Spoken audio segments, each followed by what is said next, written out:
Wright Mariana, a pergunta da @Wright Mariana sobre a tese.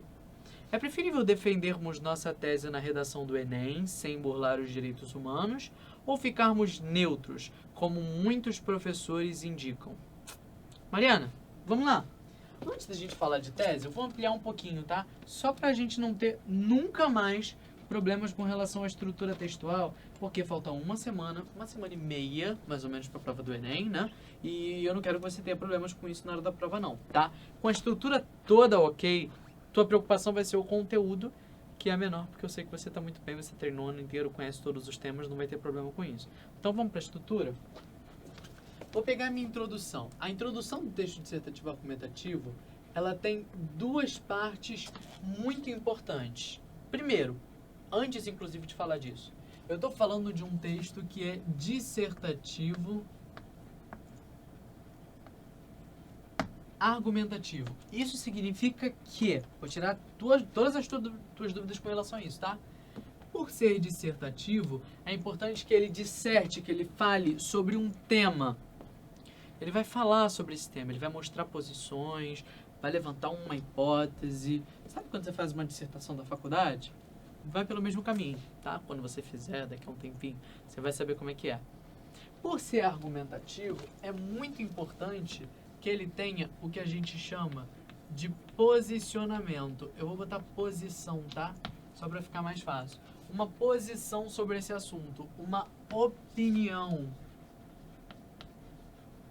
Uma opinião sobre esse assunto, um ponto de vista. Se eu tenho uma posição, uma opinião, um ponto de vista, eu estou dizendo qual é o meu ponto de vista, qual é o meu direcionamento com relação à argumentação desse texto.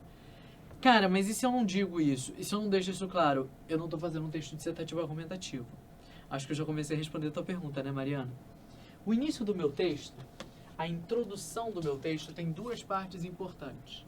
Uma parte é de contextualização, que eu já falei com vocês que ela pode ser feita de forma histórica, de forma cultural, de forma jornalística, de forma fotográfica, vários tipos. Se você não viu, a gente tem outras lives em que a gente falou sobre isso, a gente tem aulas sobre isso, muita coisa, tá? E a gente tem uma segunda parte, que é de formulação de uma tese.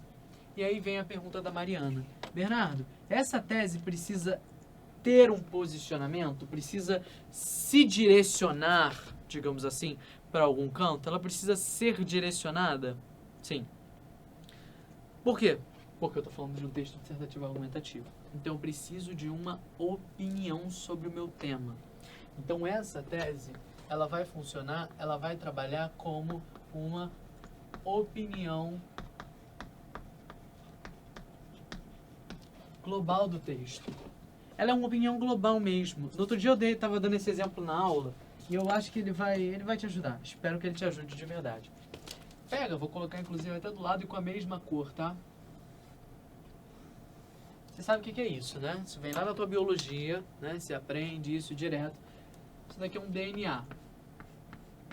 DNA tem ali as suas ligações, né? Que você conhece lá, que eu não vou dizer quais são porque eu realmente não sei. Tudo bem, eu tenho um DNA aqui. Esse DNA, vamos combinar, ele é responsável por tudo o que acontece comigo. Então, a cor do meu cabelo, a cor dos meus olhos, a cor da minha pele, se eu sou gordinho, se eu sou magrinho, se eu sou alto, se eu sou baixo. Tudo. A grossura do meu cabelo, a textura do meu cabelo, tudo é determinado por esse DNA, certo? Então, ele determina todas as coisas. Ele é, de certa forma, uma opinião, uma expressão global do meu corpo. Agora, se eu pego esse trecho aqui do meu DNA, esse trecho em específico, eu posso dizer que esse trecho de DNA, ele é responsável pela cor do cabelo. Esse trecho aqui, ele é responsável pela cor dos olhos. Esse trecho aqui, ele é responsável pela cor da pele.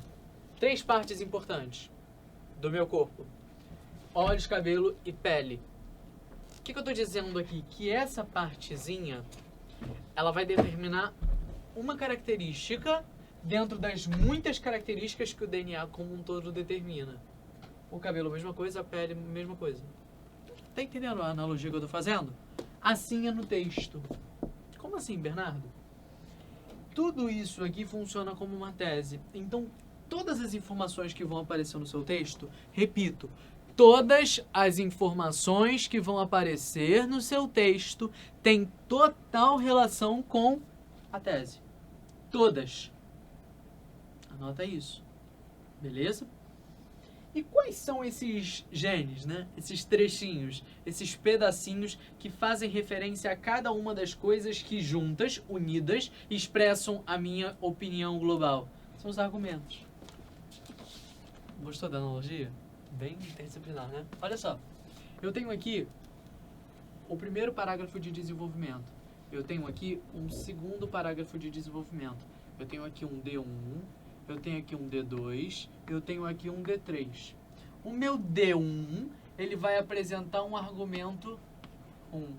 O meu D2 vai apresentar um argumento 2 e o meu D3 vai apresentar o meu argumento 3. O argumento 1 é como se fosse a cor dos olhos. O 2 é como se fosse a cor do cabelo e o 3 é como se fosse a cor da pele. Faz sentido? Então, todos esses argumentos, de certa forma, têm total relação com a tese. Vêm da tese. Buscam expressar de alguma forma, buscam fundamentar, embasar essa tese. Então eu preciso, Mariana, repito, eu preciso de um posicionamento no meu texto. Tá? Tudo bem, Mari? Beleza? Na minha conclusão, a gente também tem duas partes importantes que vão fazer muita diferença na redação. Lembrando que eu estou falando do Enem, tá? A gente está chegando daqui a pouco a prova do Enem, então eu preciso falar dela, né? Muito importante. Eu tenho uma retomada da tese, eu preciso retomar essa minha tese, e eu tenho as propostas de intervenção. Tenho duas partes no meu texto que falam exatamente sobre o que eu quero tratar na minha redação. Tá? Então, anota. Mariana, pelo amor de Deus, tá? Tudo o que tiver na minha redação tem total relação com a minha tese. Tá bem? Então, eu preciso me posicionar ou eu tenho que ficar neutro? Eu tenho que me posicionar. Eu preciso dizer qual é o meu ponto de vista. O tema fala... Vou dar uma parada bem tranquila, tá? Bem molinha pra você não ter problema. O tema fala de efeitos da implantação da lei seca no Brasil. Bom tema. Tema interessante, né? Dá pra gente falar. Legal. Efeitos da implantação da lei seca no Brasil. Eu posso dizer que a lei foi boa. Um posicionamento. Eu posso dizer que a lei é ruim. Um posicionamento. Eu posso dizer que a lei funciona, mas não como deveria. É outro posicionamento. Eu preciso me posicionar. Eu não posso ser expositivo. Tá? Existe uma diferença muito básica entre o texto, que eu já escrevi do lado, dissertativo argumentativo, e o texto dissertativo expositivo. No texto dissertativo argumentativo, existe um posicionamento. No texto dissertativo expositivo, não. Existe uma exposição de ideias. Você expõe informações. Tudo bem, Mari? Beleza? Dúvida tirada? Acho que tá bem tranquilo, né?